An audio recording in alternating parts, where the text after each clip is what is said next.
pledge allegiance to the flag of the United States of America and to the republic for which it stands, one nation, under God, indivisible, with liberty and justice for all.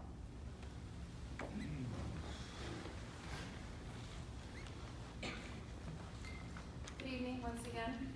Before we begin our forum, we'd like to take care of some housekeeping items. Please turn off all of your cell phones or put them on vibrate. Do not take photos of the forum or record unless you're on Facebook Live. The point of that is being that we want to listen to the candidates tonight, not be distracted with our phones.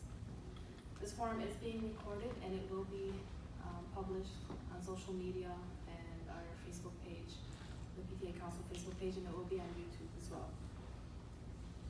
We ask that no campaign buttons, t-shirts, material be distributed or worn in here. And if you are wearing a t-shirt and you can cover it up, please do. I'd like to welcome everyone. Thank you for being here tonight, and thank you to the candidates for accepting our invitation. And we will send well wishes to the candidate who could not join us tonight, Aman Fidama. She has a flu. My name is Nafala Haidar, and I'm the PTA Council President for Dearborn Public Schools. And I'd like to first and foremost thank the PTA Council Board for organizing this event and for doing all the hard work that it took to put it together. We'd like to thank the League of Women Voters of Dearborn Heights for giving us permission to use the league guidelines to conduct this forum, and we are following these guidelines to the best of our ability. We'd also like to thank the Citizen Detroit for providing a guide to sizing up a candidate's speech and what to listen for when politicians speak, and that guide is over at the table on the right if you'd like a copy of that. We would also like to thank the Office of the Superintendent for allowing us to use this boardroom, and Eric Schickfree in the back for recording the forum for us. The PTA Council is a national nonpartisan organization that encourages informed and active participation in school board elections. The PTA is an advocate for children, families, teachers, and schools. This candidates forum will provide an excellent opportunity for Dearborn Heights voters to become familiar with the candidates. The PTA does not support a political party or any specific candidate at this table. This forum is not an endorsement of any candidate. The views expressed here tonight are the opinions of the individual candidates and not the PTA Council. Key participants of this forum and the moderator are not directly aligned with any of the candidates. The PTA Council has a list of questions to ask the candidates, and we will also be collecting questions from the audience throughout the forum. If you want a postcard, raise your hand. A card will be brought to you, and then raise the card again, and we will pick up the card, and hopefully we'll have some time to ask questions from the audience.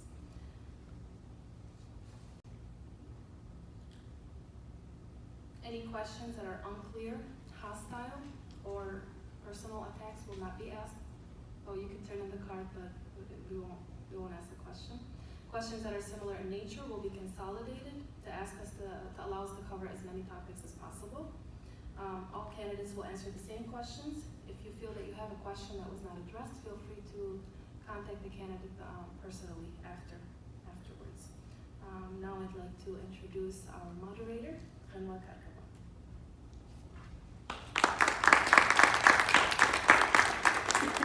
One last note, please refrain from applauding during the forum. Save applause till the end. Well, yeah, I had to do it to her. You always deserve applause. Good evening, everyone. Thanks again for joining us this evening. Let's all smile. This is a great evening for all of us. My name is Anwar Kakaba, and I will be the moderator for this evening. First of all, we're going to lay down just the ground rules for the forum. We need to be mindful of the time. Do not interrupt any other candidates. You must stay on topic. Do not check phones or text while we are in session. Answer questions to the best of your ability. We'll start the candidate forum with opening statements. Opening statements are 2 minutes long and will be in alphabetical order. Closing statements are 1.5 minutes long, and they will be in reverse order. The order of questions and answering them will be rotated. Every candidate will have 1 minute to answer each question. Candidates, keep your eyes on your timekeeper, Donna Stanley, right over there. You will receive a 30-second warning, a 15-second warning, and then a stop sign. Please stop immediately, as you will be interrupted if you continue speaking. We will begin the first questions with the second candidate on the right, with your opening statement, and then the second question will begin with the third candidate, and so on. So the first question, it's opening statement, 2 minutes. Introduce yourself, your family, occupation, education, and tell us why you decided to run for the Board of Education. Good afternoon. First, foremost, I'd like to thank the PTA for holding the forum. It's a great way to get the word out for school board, and I'd like to also thank all the candidates for running for school board. I know it's very time consuming and taking away from family. Better? Yes. My name is Billy Amon. I am currently the Director of Operations for Hype Athletics. I do not have a family, well, not yet. My education is, I grew up in Dearborn Public Schools. I went to Oakland School for elementary, Bryan for middle school, Fordson for high school, and then I went to HFCC for some college. Why I decided to run for school board is a great question. I come from a multi-generational family. My parents are very involved in the community. I've been involved in the community. I've worked with Hype for close to 18 years now, and I've been involved in the community for over 20. I've been servicing youth my whole time as basically work. I worked in the district for a few years as a paraprofessional with kids with special needs. I've been an active member of my community. We're working with multiple organizations. I'm basically honored each week to work with kids day in, day out, helping set up programs, budgeting programs for them, mentoring them, and also helping keep them off the streets. School board for me offers a platform to effectuate and reach out to students, larger portions of students and families, and help them further their education. Part of a plan for running for school board was to help change, bring new ideas, fresh faces, and bring something different for the teachers and for the classroom. I believe that the school board and administration has been doing a great job, but I always believe there's always room for improvement in anything that we do, and there's always time for change. Thank you, Mr. Amon. Next, Mr. Elsevier. Good evening. I would like also to start with thanking the PTA on this opportunity. And my name is Khalil Sabir. I'm running for the Dearborn School Board. I'm a father of 2 young daughters who attend Dearborn Public School at STEM Middle. I'm an educator by profession. I've been working in the field of education for the last 18 years. I'm an education consultant at Visa. I'm an active PTA member. Actually, we are a PTA family. I have a Michigan teaching certificate, a master's degree in education, an education specialist certificate, and I'm a PhD candidate in education and curriculum and instruction. Why am I running for this position? Because I want to serve this community, and this is where I know I could be effective and I could make a difference. And so this is why I'm running. I believe I can make a difference in this community, and I hope that the community will give me the honor of being on this board. Thank you. Thank you, Mr. Elsevier. Ms. Lane. Thank you. My name is Mary Lane. I'm running for the 2-year open seat on the Board of Education, Henry Ford College Board of Trustees, and I ask for your vote on November 2nd or 6th, 2018. The reason I ask for your vote, and I hope that I merit your vote, is because I've already served for 18 years on the board. I can contribute past experience and history of an important time in Dearborn when we've gone from a low to a very high in number of students. I've proven by my past election and re-election, and then also by my work on the board and with many, many people over the many years, that I can cooperate with people and work as a team, and I can also challenge our administration. I can challenge other board members, but I can do that in a way that's constructive. I've already contributed to making good decisions, and I think that our district and our college is solid now, and that is the proof that I would lay before you. I've been part of the team that expanded Dearborn schools, and we've done well. I think we have a lot more to do. We have a lot of work to do so that every child achieves their best person. But I think that our community supports our schools. Our schools reflect our community. I strongly support public education, and I'm running for those reasons that I've said. I have a master's degree in social work. I have some immigration law training, and I research and work for the last many years in social service fields. So I hope you won't forget me on November 6th. I'm the only person running for that seat. So don't forget me November 6th. Thank you. Thank you. Ms. Roxanne McDonald? Thank you, Consuelo. First of all, I'd also like to thank the PTA Council. I know how hard the work you do is. For those of you that don't know me, my name is Roxanne McDonald. I graduated from Dearborn High School, and I received 2 associate degrees from Henry Ford College, community college at the time. And then I went on to receive my bachelor's in business management from Lawrence Technological University, all with honors. I worked in the hospitality field for more than 20 years, including in management. My husband Chuck is an electrician, and he's been a member of IBEW Local 58 for more than 30 years. We have 3 sons. They all went through Dearborn Public Schools. And the oldest son is a disabled Army veteran. Our youngest son currently serves in the Air Force, and our middle son works in the automotive industry. I am a proven leader. I'm certified with the Michigan Association of School Boards, and I also served on the board as a trustee for the Dearborn Public Schools and Henry Ford College for 5 years.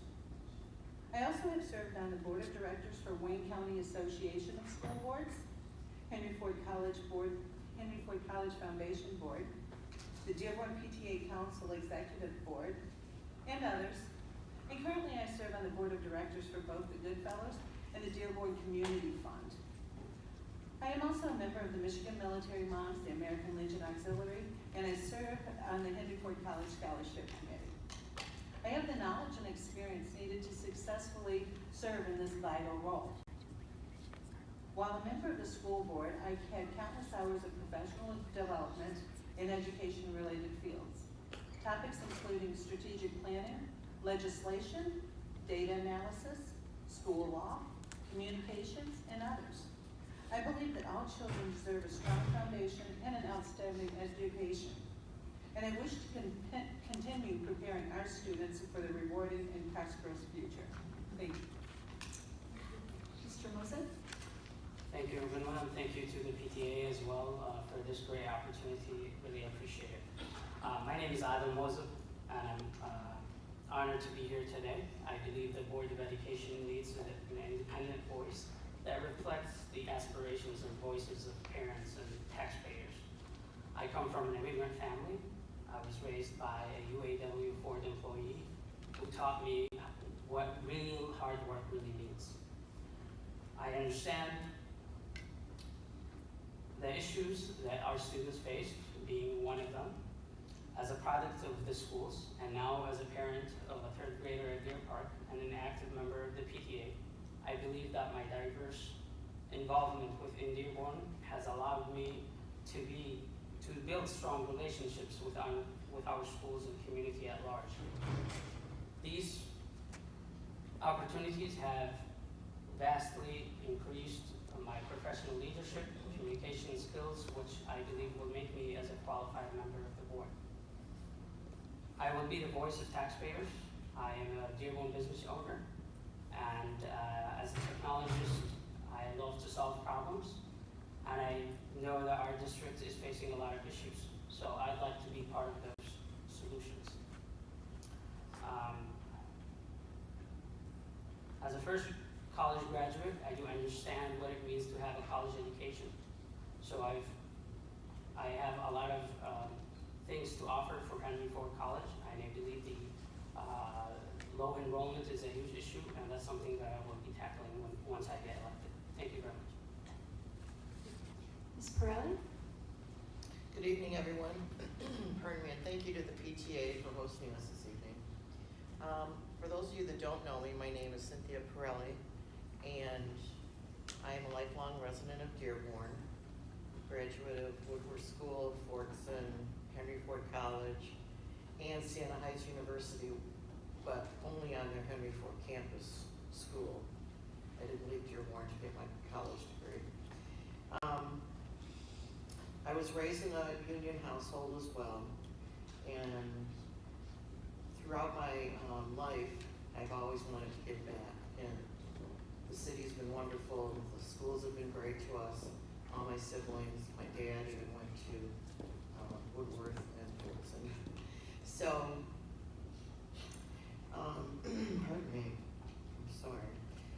Anyway, so back in the 80s, I started working for Dearborn Schools and spent about 8 years working in the high school, the alternative ed school,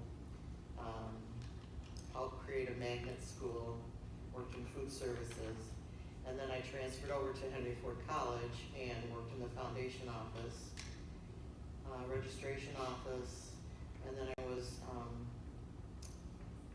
chose to be an executive assistant to the president at that time, Dr. Andy Mazzara. On his retirement, a new president came in and I remained the executive assistant for that president as well. And then I was promoted to manager of the enrollment services department. Now, throughout this 30 plus years, I also, after my 9-to-5 job, I would be the stenographer for the Board of Education for 13 years.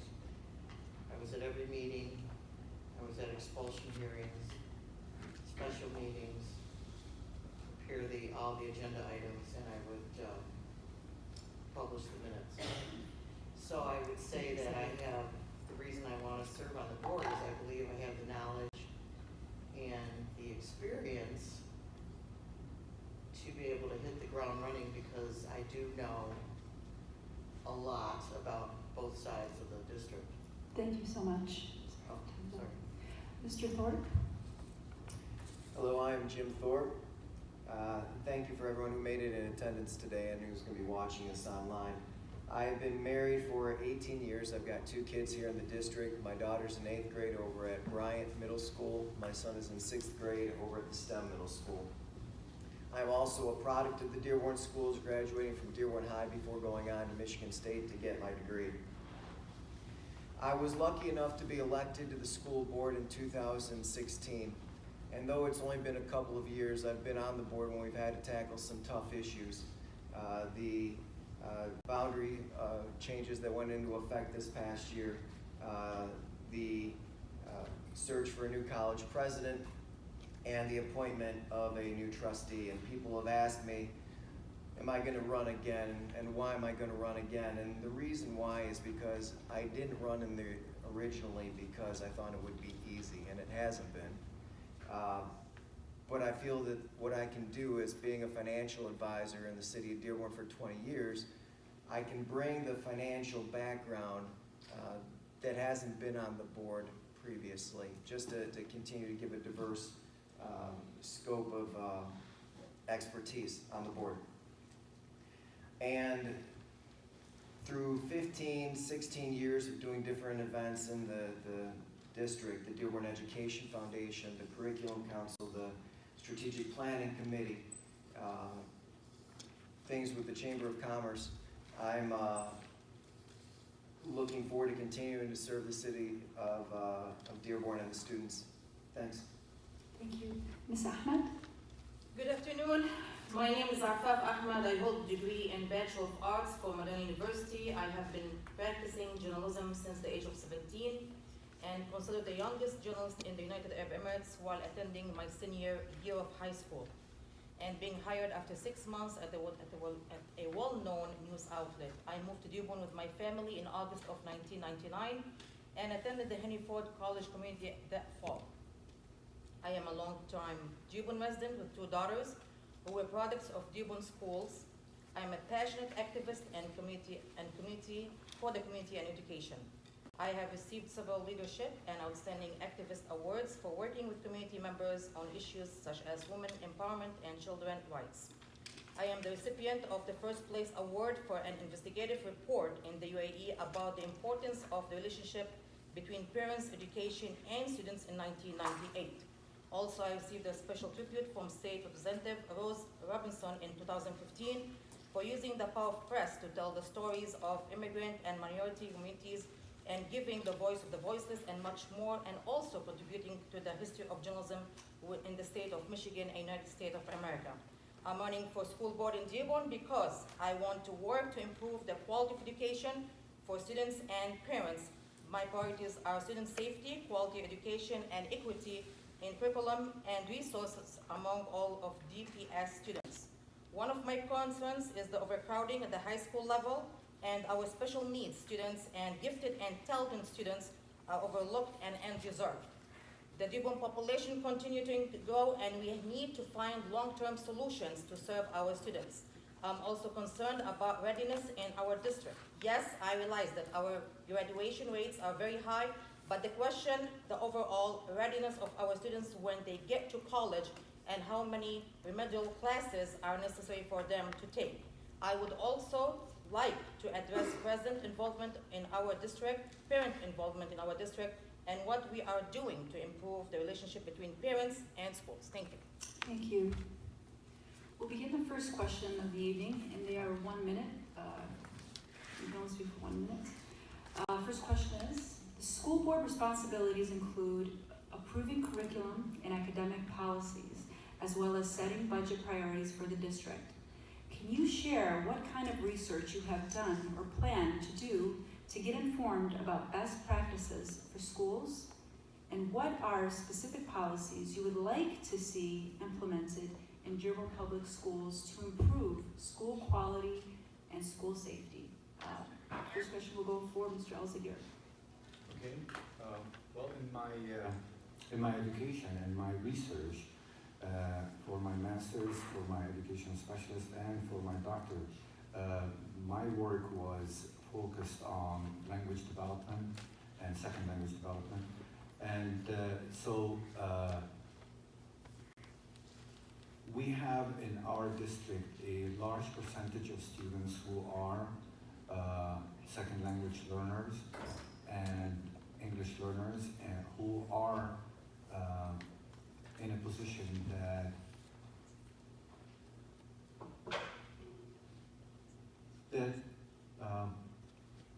is it challenging for our districts, how, and especially when we look at our MSTEP results right now, and we see that ELA proficiency in our districts is in certain schools, and the gap between schools is widening. So we have a big challenge when it comes to working with these EL students and developing proficiency. And I believe that we need to Thank you, Khalil. Okay, so this question has 3 parts, which I want to address all 3, and I'll try to do that quickly. What research have I done? I'm a researcher of history, and I'm writing a small book on that. I've written some other articles. But as to schools, I'm a voracious reader. I read all the time. And I read on a lot of listservs about trends across the country, developments across Michigan in education. I also visit schools, not only here in Dearborn, but other places as well. I happen to be related to, my family was a family in education. I talk to professionals.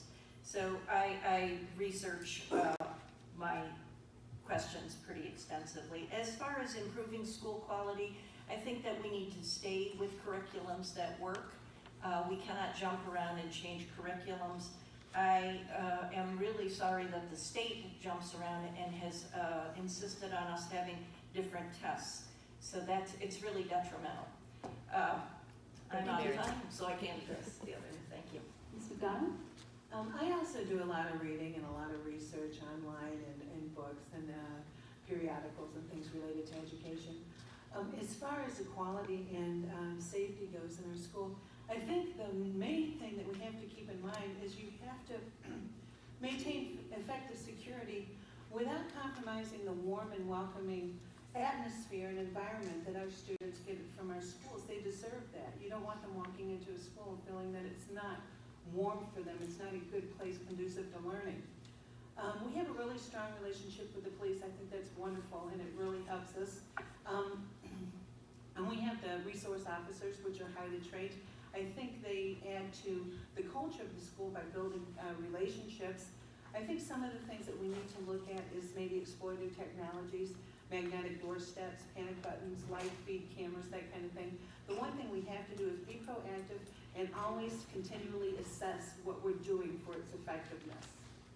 Thank you. Mr. Moser? Thank you very much, Eleanor. I've attended many board meetings. I was also part of the strategic planning for the district. That was 2 years ago, and we laid down a great foundation for the district, and I'm glad that the administration is taking that work wholeheartedly. As far as the issues and policies, I would like to review all the programs that we have running and have transparent way of displaying their effectiveness, giving them scores, and have a dashboard that shows how effective they are, and base funding based on their effectiveness. As a technologist, I'd like to utilize technology to its fullest. Obviously, insecurity and making sure that our students are safe. Reviewing our current protocols and guidelines are actually outdated for student safety, and those need to be updated immediately. Thank you. Thank you. Ms. Pirelli? Yes, I also have been involved in the strategic planning process for P12 as well as college, ongoing years, not just one time, I mean, every time we renewed it. And as far as research, I do compare comparable districts to see what they are doing or what kind of curriculum they use. But the state mandates regarding curriculum has got to remain consistent, and I mean testing, it's getting out of hand. Let's see. And I know that regarding school safety, it's pretty scary what's happening today in the world, and my understanding is that the superintendent is looking at the current protocol for safety and working towards something that perhaps would make everyone feel a lot better, because our students need safe buildings and... Thank you, Cindy. Oh, thank you. Mr. Thorpe? As I stated, I was on the curriculum council for 3 years, so I had a chance to see how that works when they're deciding the curriculum to be used, and I agree that we need to have the state stop shifting from year to year what they want us to be teaching to the kids. I also decided to go out to the schools 2 years ago to find out about testing. Everyone tells you that you get tested to death, and the district has started working on trying to reduce the amount of testing that they give to some of the kids. With the Smart Bond a couple of years ago, we started installing different safety features to the schools. We're also starting to add additional cameras to the buildings. We've got the resource officers in there, but I am definitely not in favor of having people carrying weapons in the buildings unless they're not part of the police or any other forces that need to come on campuses. Thank you. Ms. Ahmed?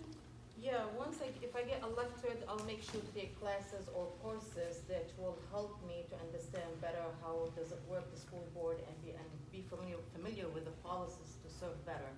In regards to school quality and school safety, we need more improvement in school safety. We need trained staff. We need people to monitor the visitors when they're coming inside the schools, qualified staff for that, and not just to stick to the secretary or any of the other people who are not well trained for that. In regard to school quality, I believe that the students are, yes, been over testing, and the teachers, the students are all being stressed. We need to reduce it down so they can have time and chance to learn and provide enough resources for them. Thank you very much. Mr. Raymond? Well, as part of my job as the Director of Operations for HYPE, I work with many different school districts. So I'm always asking questions, and I'm always reading up on different budgets that go on through the school system and state websites as far as testing. When it comes to safety and security of our children, it's non-negotiable. Children should be in school and be focused on learning, and teachers should be focused on teaching, and our teachers need that safety and to know that they are being protected at all costs. Healthy and productive learning environment should be our top priority. When it comes to safety in the school, the current administration is doing a great job, but I believe that school safety is something that requires a constant and periodic review and testing. So our children shouldn't feel like they're in a prison, but they should be protected like they're in a bank. Thank you. Second question. In your opinion, what are the district's greatest needs right now? How do you think these needs should be addressed? We'll start the line of questioning with Ms. Lane. So our district and our college's biggest needs are the same, and that is money. The state has pulled back from funding education. It's shifted money around. And in Dearborn, we're living off a pretty good amount because our taxpayers voted for millages for us. But every year we lose because of pension, because of cost of living increases. So we need to stay on budget, and we need to stay on course with what our plans are. That's our biggest need. But besides that, we have an infrastructure committee that's addressing a list of $160 million in infrastructure needs.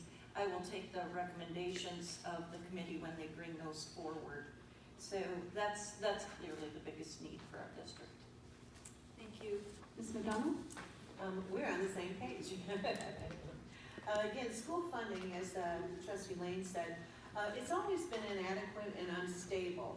And the state seems to, I've been here when they cut millions of dollars right in the middle of the school year, when budgets have already been set and money has already been spent, and that just throws everything in a turmoil. It's impossible. And they tend to give with one hand and take away with the other hand. It kind of turns into a shell game. And change funding requirements in the middle of the year. One simple solution that they haven't done yet to address this is just align the budgets. Because right now, the school budget has to come like several months before the state even puts out their budget. And unfortunately, I don't see this coming into play, but it makes all the difference in the world. And obviously, it's a simple solution.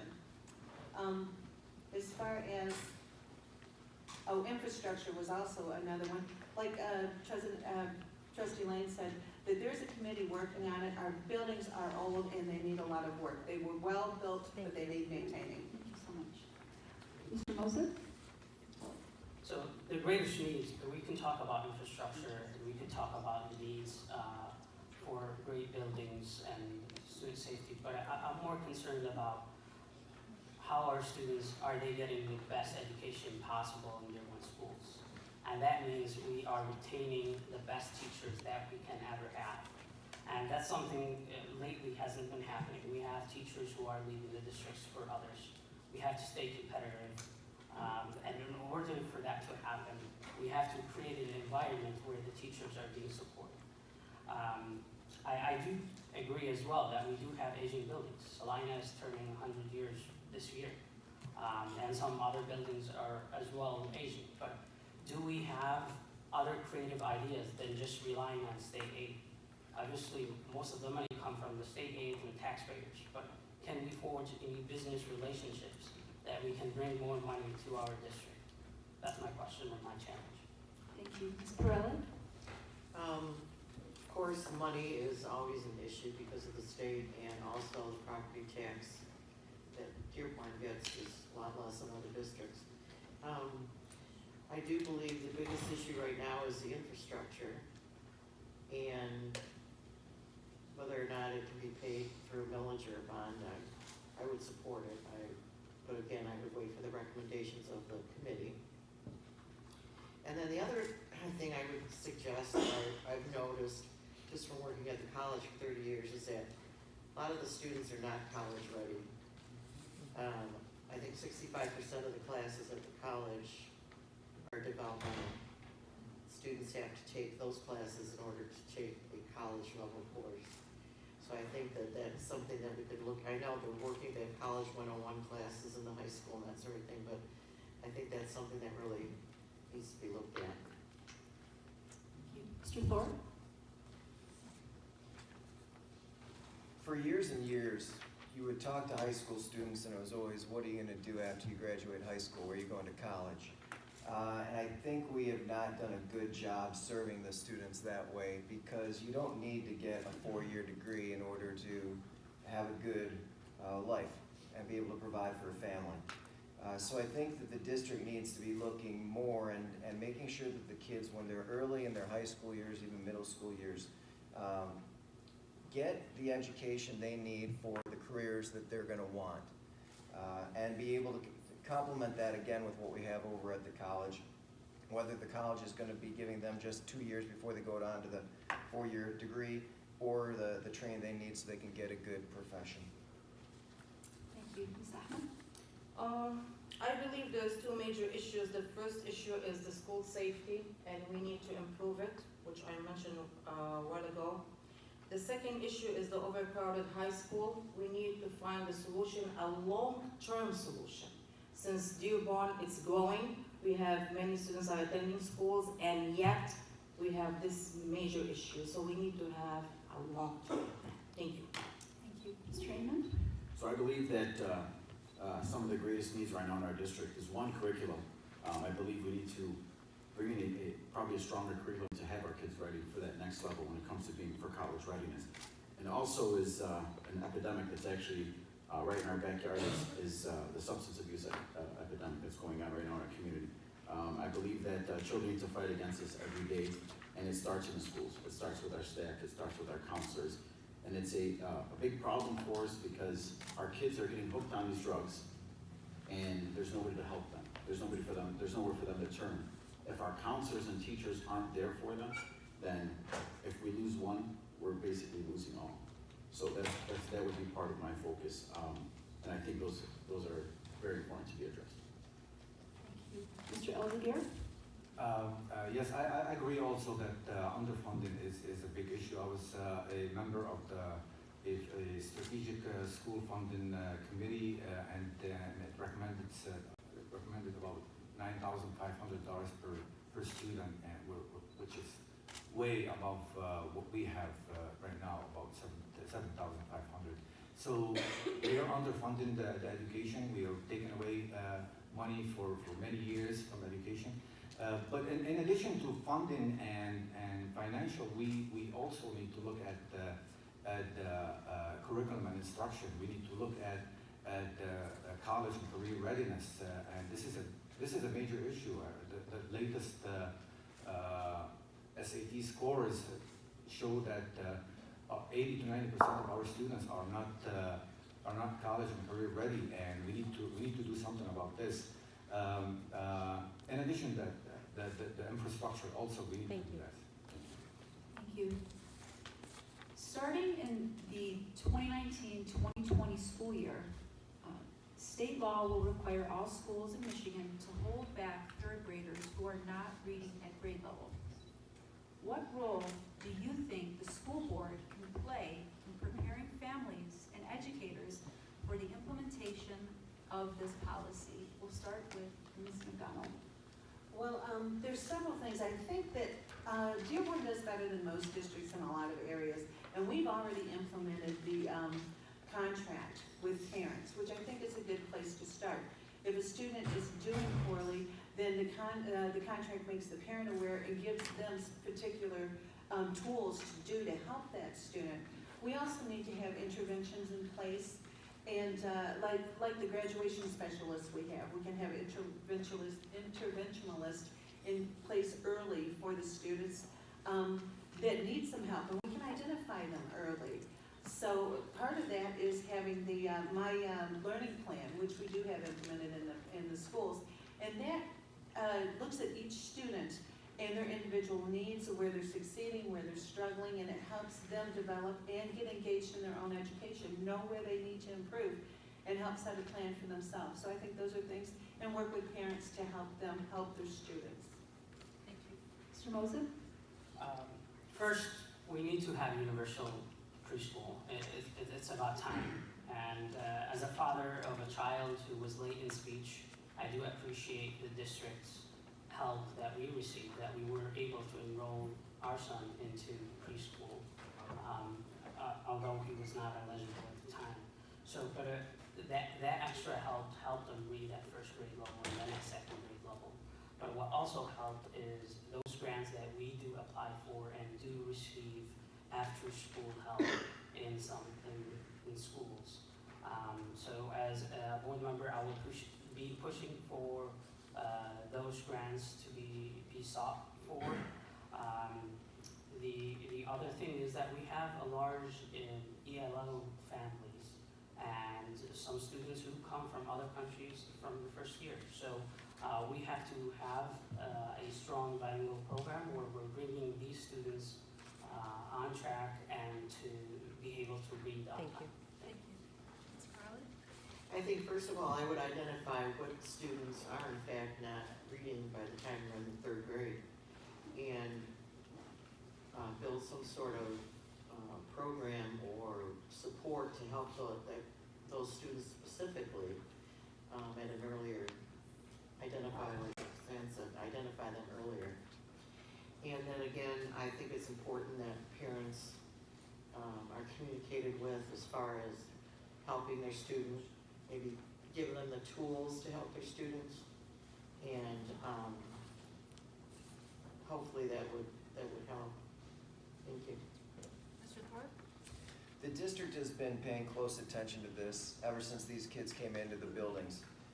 We have used some of the money from the Wayne recent millage to hire additional early childhood professionals that can work with the kids.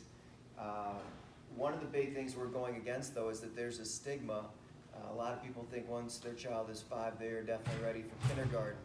They are not taking advantage of the Young 5 programs that we've got, the GSRP programs that we offer.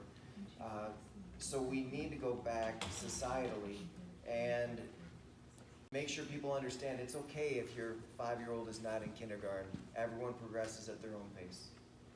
Thank you. Ms. Ahmed? I'm gonna share a story. Back in January 2009, when I got married again and moved to North Carolina, my older daughter, she was 7 years old. She went to North Carolina Wally School, and there, within 4 months, they were going to fail her because the curriculum education in North Carolina were way stronger than Dearborn. I had to have my children to read. I had to read, and read, to continue reading for her to pass the classes. So what I'm trying to say is that the family, we have an issue with a lack of a relationship between the parents and the school system. We need to bring them together. We need to open the schools after hours to bring those families, to give classes to weak children, and to teach them if they have issues with language and school system, especially from those who are coming from overseas. Thank you. Mr. Amon? So when it comes to literacy programming, according to the MSTEPs, we're at a 47% proficient in English. I believe that we need to focus on literacy programs that we can purchase curriculums. Through my job at Hype, we have a reading recovery program where we've seen kids go through these steps. Kids who walk in at a first grade reading level, by the time they're done with this program, are walking up at a third and fourth grade level. And it's at the level they should be. So we need to focus on these literacy programs. We need to focus on our students. Going back to what Jim said, the Young Fives program is a great program to start these kids out with. It gets them going early before they get into kindergarten. They start out with, the basics, and by the time they get to kindergarten, they're starting to read a little bit more. So by the time they get to third grade, they'll be at the level that they're supposed to be. And also, like Alda said, the ELL students, we need to have a bigger focus on them and helping them out with their reading and their English education. Thank you. Mr. Elsevier? Yes, this is one issue that I think Dearborn Public School need to put more effort into it. Based on the 2018 MSTEP results, third graders and our schools, there is a huge gap between buildings in the districts and elementary. And we have one school, for example, whose third graders ELA proficiency is at non-proficient over 50%, whereas in another school 6%. So huge gap in ELA proficiency between buildings in our districts, and we need to close this gap. We need to do something, whether it's ELA interventionist or doing more in preschool and GSRP. We need to have smaller classrooms in these schools, and we need to focus on those EL students who are coming from different countries and they are not proficient in the language and they need more help. Thank you. Ms. Lane? Reading at level is a huge concern, and Dearborn schools have done a lot to try to address this. But my first question is, how is the state going to measure this? We don't know that right now. At the Board of Education, we've already had ongoing discussions with our superintendent. We've been trying to communicate this to parents, and this is something that we have to really get out the word on. We need parents to know now that it will be something that will be in effect so that people can start working with their children. I believe parents play a very important role in preparing their children to be school ready, and I want to emphasize that. In addition, we also need to examine whether our district can have a waiver. We cannot expect an ELL to come in and be reading if they're coming in with no English and read at level as the same as children who grew up with English. There are a lot of other things that I would recommend: retesting, waivers, summer school, but it's a big problem. Thank you. Thank you so much. The next question. In your past or current professional experience, what criteria do you use to make decisions about budget constraints? We'll start with Mr. Moses. So as an engineer and a business owner, I review budgets all the time. I ask myself, is this feasible? What are the outcomes that come out of this project or this program? I will also consider historical trends and look at the research and what the research says about this program. And then also consider the human factor to ask others who are the constituents of what they think of this issue. And being here with the overcrowding issue and looking on how the district handled taking in the concerns of people and residents, I believe that it was handled very well, but I think it could have been handled much better. Thank you. Ms. Pirelli? Well, I think that there's always going to be budget constraints, whether it's in your household, whether it's a school district, whether it's a college. And I think first and foremost, you have to prioritize, and which is a major part of strategic planning. And then also we need to research new revenue streams or continue to ask for grants, apply for grants. I know that the foundation on the college as well as P12 is very helpful in raising funds.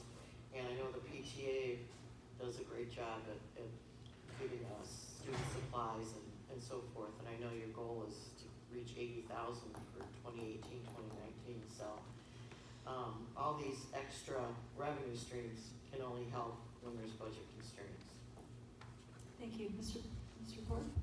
As a financial advisor, I'm talking with people constantly about their own budgets and how they have to plan for their goals. So it's an item that's very near and dear to my heart.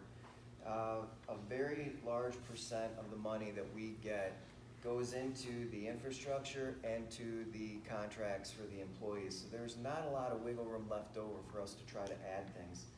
We've been able to add these additional classrooms to Dearborn High because, again, of the new millage from Wayne County. But that's a temporary fix. We need to make sure when we've got these millages that we're not getting used to living on them, so that when they go away, we'll be able to adjust back down. Both at the college and the P12 level, we've done a great job rebuilding the rainy day funds. Thank you. Ms. Ahmed? In my understanding, the school system is missing a lot of services, including counselors and also social services staff. And I know our budget is very tight, and we need to look into our budgets, and we need to find a creative way to come up with a solution. And there's a lot of solutions, such as networking, or like building relationship, or anything that help us to support and have our children secured and successful. Thank you. Thank you. Mr. Raymond? In my profession now, working for a nonprofit, budget is a daily conversation. We make decisions on a daily basis where we meet with our admin team, let it be an hour meeting or a 6-hour meeting. We go down, we go through what does a need be, what does it not need be, what do we have to focus on, where do we have to push money towards, and we make the cuts that are needed, and I understand that sometimes it can affect certain situations, but at the end of the day, we have to focus on who we're serving, which is our kids, which is the youth of the community, and we do what's best for them. Thank you. Mr. Elzegar? Yes, as an education consultant at WINVISA, we always have this question of what do we do when the budget constraints force us to change the way we do business and we work with the districts. And so the number one, as Roxanne said, or I think I'm not sure who said this, prioritizing is very important. And this is based on what is the dire need. Look at the needs and see what needs to be done first. But at the same time, we need to look at the transparency and accountability. Are we doing the things the best way to do it? And is there a way to have more money, alternative look at alternative funding from business community and/or reduce special interest when we do the funding, and we don't want that effects of special interest. Thank you. Ms. Lane? So criteria for budget constraints, the first thing is that state law requires a balanced budget. So, but at the same time, we just had a study in our state, and we, by a nonprofit or a nonpartisan group, which tells us that we need to be funding students at $9,500 per student per year. In Dearborn, we're getting about $8,500, so we're under. So we have a balanced budget, and our budget, I believe, reflects, it's aligned with our priorities, which are classroom teachers and the instruction that goes on in the classroom. That's 85% of our budget, so there's not a lot we can do, but we do try to plan for unexpected small disasters. We have a fund balance, which is pretty good at this point. I try to look around for advice and seek professional advice. I think of the pros and cons, and then I try to raise my voice for those priorities which we as a district have set. That's my criteria. Thank you. Ms. McDonald? Well, I worked, like I said before, in the hospitality field, including management, and we looked at budgets all the time. And again, running a household, you look at budgets. So it's just something that everybody does on an everyday basis. But running the schools, you have to keep certain things in mind. Again, you prioritize things that are most pressing, but also school safety. Anything that affects the students, you have to put as a top priority. One thing that we have to keep in mind is we cannot take advantage of the generosity of our residents. They are very generous, they pass bonds, they help us with so many things. So when we do need some help from them, we have to consider what is most important. You have to weigh alternatives and which one makes the most sense. Another thing that you want to keep in mind, it's rare, but because we work on both boards, you always have to consider if the decision that you're making for one institution, how it's going to affect the other institution. You have to know which hat you're wearing. Thank you. Moving on to question 5. Serving on the Dearborn Board of Education also couples with the responsibility of serving on the Henry Ford College Board. How will you effectively serve both while working with 2 different budgets? We'll start with Ms. Pirelli. Well, when working with 2 different budgets, there has to be some compartmentalizing just to keep everything straight. But I think that it could be a positive situation as well, because you're able to compare costs, and perhaps you can find where we could do some revenue sharing. I know we've done that in the past, and it could be a positive thing. So I think it would be just a matter of focusing on what it is that the superintendent's budget, president's budget. Thank you. Mr. Thorpe? We are unique in that we serve both the P12 and the college. How I've effectively served on both for the last few years has been to be out there. I've been in every single school building so they know who I am and they're comfortable talking to me, and doing the same thing over at the college. Making sure that people know who you are and that they feel comfortable talking to you is incredibly important in my eyes. And then we get a chance to occasionally have those synergies between the two groups to make sure that we can have a seamless transition of our students over to the college. Thank you. Ms. Ahmed? Okay, if I get elected, we'll treat both of them fairly and make enough research and studies to make sure that I'm fair with both. And also, after all that, Henry Ford is the gem of Dearborn, and we should have the proper staff, funding, and resources to have the best education and also in Dearborn schools. Thank you. Thank you. Mr. Amon? So when it comes to effectively serving both the P12 and then also the college, it's comes down to time and careful planning. Again, in my day-to-day life, it's working with, for example, my job, and then also working on different boards as far as local mosques where you're planning on different budgets, but both do the same type of work as far as outreach. So it's careful planning, it's budgeting, it's focusing on the different issues that the schools have to what the colleges have, and doing our best to balance the budget and giving the kids the most that we can. Thank you. Mr. Alzahir? Yes, I think we are a very extremely lucky community here that we have an institution like Henry Ford College as part of the educational system, and I don't see any real conflict in budget wise between the two. And as a trustee, I can serve both. The only thing I would like to look at these two institutions, I would like to see some alignment between Henry Ford College and our school system in terms of curriculum and instruction. Thank you very much. Ms. Lane? So we are unique, as everybody has pretty much noted, in being a preschool to higher education district. We're the only one in the state of Michigan, but I think that's a good thing. And what I try to do, I have been serving on the board, and I think that I'm able to distinguish them. Their systems are separate, their budgets are separate. So I segment my analysis. We're in a different place. We have different issues. I analyze what's going on at the college, what's working there, what about with the district. I try to join them in formulating solutions so that even though the issues are different, is there a way that we can synergize and cross over, such as college readiness from the high school to the college. Thank you. Ms. McDonald? Again, working on both boards, it is a unique situation. I think it the benefits far outweighs any difficulties that is created between the two. The two different budgets, they have different needs, so you have to just analyze the needs of both institutions. And a lot of places you can bring those together and create synergies and create shared resources or partnerships. We've done that very well in a lot of ways.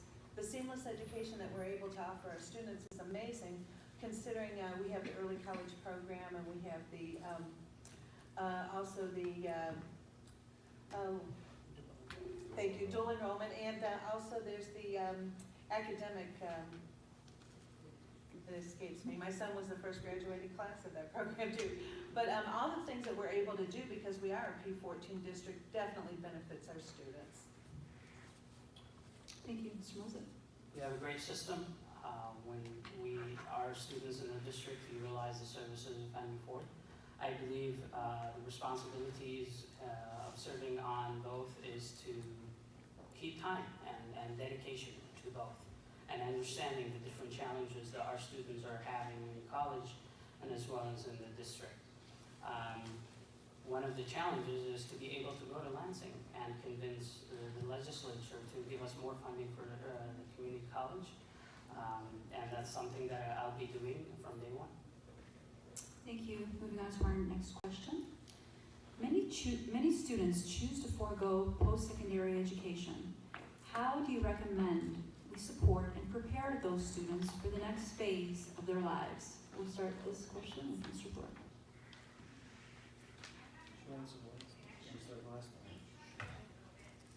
I mentioned earlier that there's a lot of students that don't necessarily want to go on to post-secondary education. So what we need to do is focus again on career and technical education. Unfortunately, because the state put such a high priority on test scores, we've seen some of the shop classes in the high school start to get converted to regular classrooms. So you hope that we're able to keep those for what they were originally purposed for.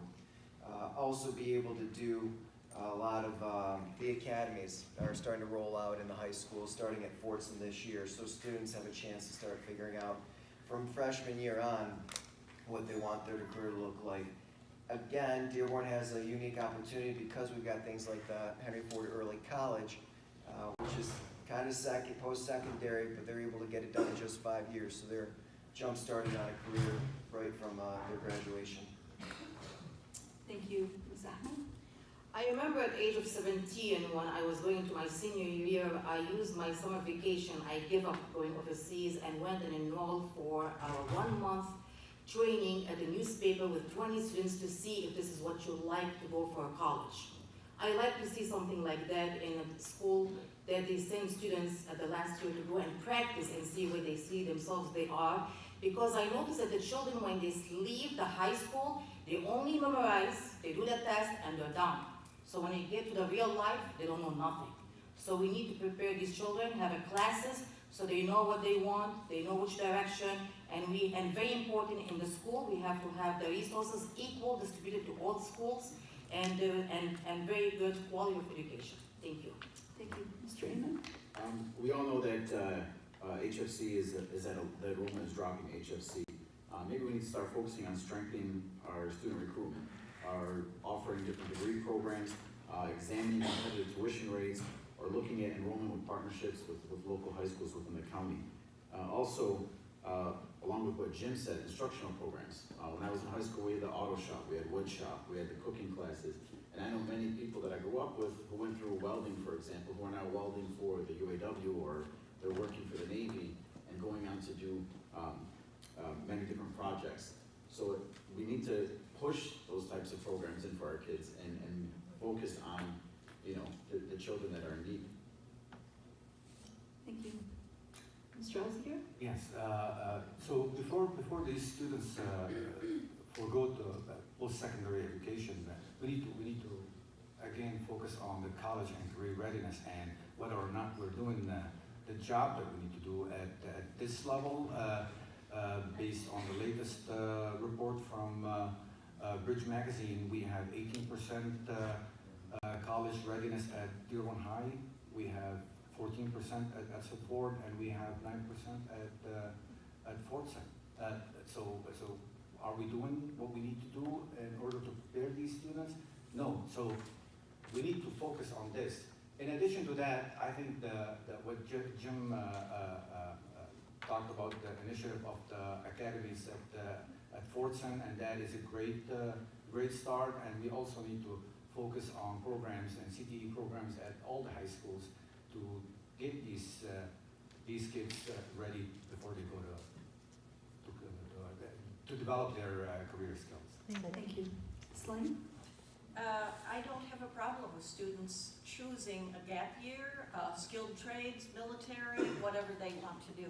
I want to be sure, as a member of the Dearborn Board of Education, that they leave here with with diploma, and that they have the highest level of achievement that they personally can achieve. We have so many different students. I'd like them and their families to be able to look at a smorgasbord of educational options and choose which are best for them. Personal finance maybe is better than algebra for engineers. So the more that we can make a personal portfolio the standard for our seniors leaving high school, that's great. Then they will leave and they will be well prepared. I'd like to have a seamless transition from our high schools, automatic application, testing, and then enrollment at Henry Ford College. Thank you. Ms. McDonald? I personally know that not all students are cut out for a traditional college. I have a son who wanted to go into the military, but prior to going into the military at Edsel Ford, he took several years of welding, and he loved it, and that's what he likes to do. He likes to build things. He likes to be creative. He likes to feel that accomplishment. And a lot of students are like that. They're not built for sitting in a classroom or sitting in an office space. So we have really good career and technical programs at the Michael Berry Center. We need to expand those and offer more. We also have to make sure that our children are thinking creatively and critically, and we can expand apprenticeship programs. My husband is an electrician. He's been able to raise a family very well. For quite some time, I stayed home with the children because the job that he had through skilled trades was enough to maintain our household. And those jobs are out there, and they cannot be outsourced overseas. That's a good place for us to focus on. Thank you. Mr. Moser? Yeah, when I graduated from college, I went back and looked at my Fortson yearbook, and I saw many of my colleagues did not go to college. That really saddened me, and I started working. So I started a nonprofit organization that promotes higher education in our community, and going to schools and talking to students about my personal experience, and also bringing my colleagues and my friends to talk about their personal experiences. College is very important. I think a higher degree will get you somewhere in your life. Not to say now the other trade schools are an option. We should definitely have those options. But I'd like our students to graduate and they have a path. They know what they're doing. And even if they don't know what they're going to be doing, at least have an idea of the programs that are being offered. When I was at Fortson as a bilingual student, I was not offered those things until my late senior year. I did not know about dual enrollment until I was 12th grade. We need to have... Thank you. Thank you. Mentoring is very important. Well, I think the greatest program we have to offer is dual enrollment. Students can earn college credit up to 60 credit hours. Even I know there's been a couple students that have actually earned their associate's degree while still in high school. And that's no cost to the parent. And I also think that college is not for everyone. And students need to be exposed to other opportunities. Training programs, apprenticeships, mentoring, perhaps interning at local businesses. Because it's very important to know what you like, but it's also very important to know what you don't like. And I think that the exposure is really key. Thank you. Moving on to our seventh question, our last question. As a school board member, how will you incorporate your constituents and parents when weighing in on key decisions? And what are the factors on which you will base your decisions? We'll start with Ms. Ahmed. Well, the complaint I've been receiving that since the overcrowding is happening, the students been sent to further schools and the relationship between the school and the parents is dropping, and parents are no longer like before excited to go to school, attending advance, or even been involved in their children activities or see what they're doing. We need to make sure how to bring them together. We need to do research, we need to do studies, and to see how we can bring everybody together and serve our children. Thank you. Thank you. Mr. Riemann? As a school board member, how will you incorporate your constituents? So when it comes to incorporating my constituents as far as weighing on the key decisions, it's first focusing on the parents. Town hall meetings, coffee and discussion, we are the voice of the voters. We need to make the decision that's best for them. We have to remember at the end of the day that they are the taxpayers, and it's going to be basically a jump for them as well for us. We need to focus on what is the most important for the kids, for the children, for the college, and go from there and understand where our parents and our students are coming from as far as when it comes to the key decisions, is let it be a millage or changing curriculum or just funding for the schools. Thank you. Mr. Oziger? Yes, as an educational researcher, the most important factors for me are whether or not this is research-based and data-driven. When it comes to good decisions, are decisions that are widely and deeply deliberated by all stakeholders. So when it comes to decisions that are affecting our children, our parents, teachers, we need to really widen as much as possible that deliberation process and get the opinion of everybody, and especially the PTA. Ms. Lane? Public schools are composed of the public. It's our local community, and I think that we have a job to communicate, and communication is a job that's never done. So there has to be a two-way communication. Attending events, board members need to be seen in the community. They need to ask people, what is your opinion? And then need to explain issues to people. This is where we stand. This is what the problem is. One thing, though, I want to caution is that always has to be done within the framework of our societal, of our public laws. And we have, education law is probably one of the biggest fields in our lives that have laws guiding or restricting what we can do and what we can't do. Additionally, people get caught up in the moment on events. They think that there's an important issue. Sometimes there's information that has to be kept confidential. So that's another balance that a board member needs to make. Ms. McDonald? Well, you make yourself visible in the community. I'm involved in so many organizations. I go to events all the time. And you don't have to look for people to talk to you. They will come and find you. You'll be in the grocery store and people come up to me all the time. They still do. And sometimes it's a personal problem with maybe a teacher. In that case, you need to kind of direct them who they need to talk to, thank them for their input, and maybe help them get in touch with that person. But other times they bring to you thoughts and ideas and things that are bothering them about the whole district. You have to take that in mind. So like I said, they will find you, you communicate with the community, you make yourself visible, and you make yourself approachable. I think that's very important. I haven't been on the board in a while, and just last week I had a young Boy Scout leader call me and ask me, how does he go about renting a gymnasium from the school? So if you're approachable and you're out there, people will talk to you. Mr. Moser? Yeah, board members are elected to reflect the voices of their constituents, and they should always listen and take in all the opinions and take them into high considerations. If I get elected, that's something that I promise. I'm a great listener and I'm a great doer. So if you raise an issue to me, make sure that it's addressed. When considering issues, obviously, and making decisions, research should be looked at, weighing different options, and most importantly, keeping students first. It's the interest of our students that we're here for, and making sure that they are receiving a quality education. Thank you. Ms. Pirelli?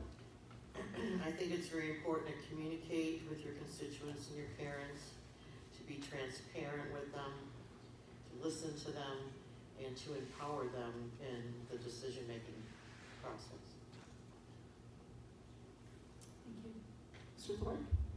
Once I was elected in 2006, I immediately started visiting all the different buildings in our district, and I heard from some of the staff that they weren't used to that. They were used to only seeing the board members at meetings or at different large public events.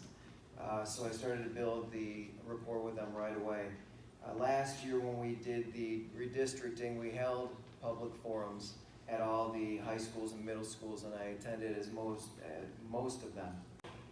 And not only did I get a chance to get feedback from people on that issue, but they were bringing up other things like the busing issues and trying to get more community involvement, especially over at Salina since they were bused over to Edsel.